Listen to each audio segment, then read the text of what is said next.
que todos los seres vivos no son inmutables, es decir, cambian conforme transcurre el tiempo. A esto se le conoce como evolución biológica. Dicho proceso da origen a la gran cantidad de especies que existen en nuestro planeta. ¿Pero qué es la diversidad de especies? Para lograr entender qué es la diversidad de especies, hay que empezar por el término especie, el cual se refiere a los tipos de organismos que pueden dejar descendencia fértil a través de su reproducción.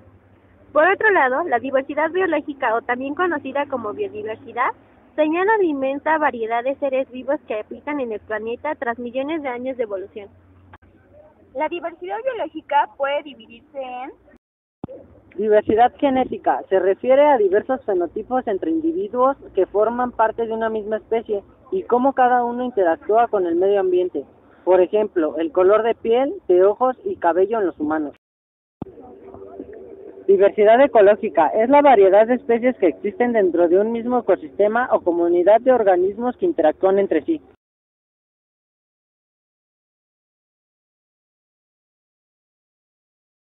Y finalmente la diversidad de especies, que es la variación en el número de especies que existen en un cierto lugar.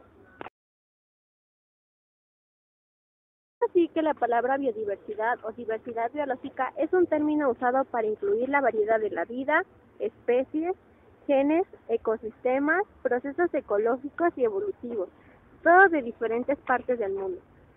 Además, la diversidad de especies incluye los seres vivos con características comunes. En este caso, la especie constituye su núcleo. No obstante, abarca también otros grupos menores, como subespecies y poblaciones, y también otros más amplios que agrupan especies con características comunes en géneros, familias o clases.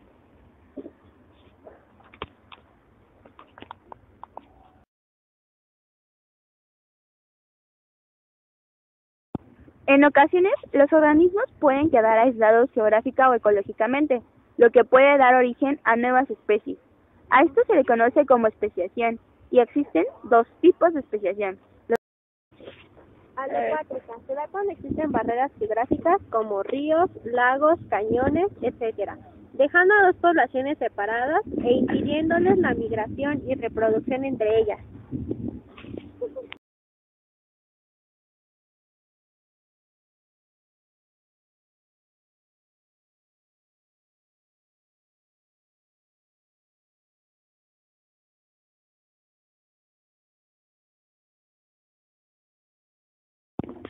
Simpátrica. No hay barreras físicas sino reproductivas. Puede darse de manera rápida y pueden ser por barreras genómicas, citoplasmáticas y citológicas.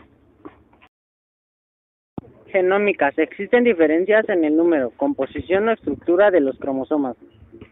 Citoplasmáticas, por la presencia o ausencia de endobiontes, organismo que vive enterrado en el sustrato. Citológicas, incapacidad para fecundar debido a que no hay reconocimiento por parte de los gametos.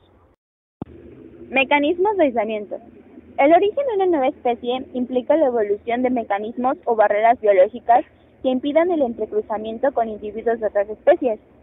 Las propiedades biológicas que impiden el apareamiento se llaman mecanismos de aislamiento reproductivo y se pueden clasificar en dos grupos. Presigóticas, aquellas que impiden la fecundación del óvulo. Entre ellas se encuentran aislamiento ecológico. A veces individuos que ocupan el mismo territorio viven en diferentes hábitats y por lo tanto no tienen oportunidad de cruzarse.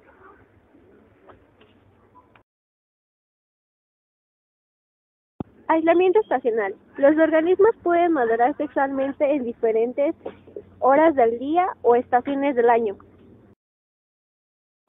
Aislamiento conductual.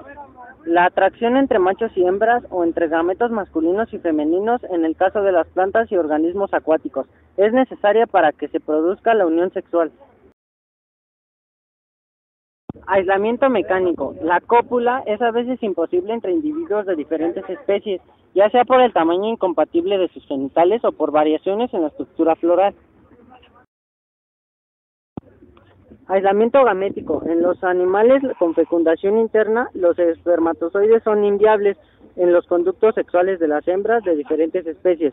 En las plantas, los granos de polen Posigóticos, los que interfieren en el desarrollo del individuo o lo hacen estéril, de manera que no pueda dejar descendencia, pudiendo ser la inviabilidad y la esterilidad de los híbridos.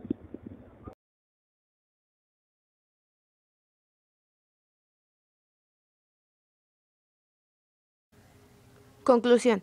En este estudio que se llevó a cabo, aprendimos sobre la diversidad de especies, su importancia y que con ella se conserva gran parte de nuestra biosfera. Por otra parte, diferenciamos las manifestaciones biológicas y obtuvimos buenos resultados en las investigaciones sobre qué es una especie, sus mecanismos de aislamiento y cada una de ellas tienen su propia combinación genética y estas, a su vez, hace que sea casi pura y que no se combinen. Otro punto importante fueron los tipos de diversidad y cómo es que el hombre los ha clasificado. Por ejemplo, diversidad genética, diversidad ecológica y diversidad de especie. Con esto, nosotros queremos promover la mejora y el cuidado a la diversidad, ya que si un individuo es afectado, todo su alrededor también lo será.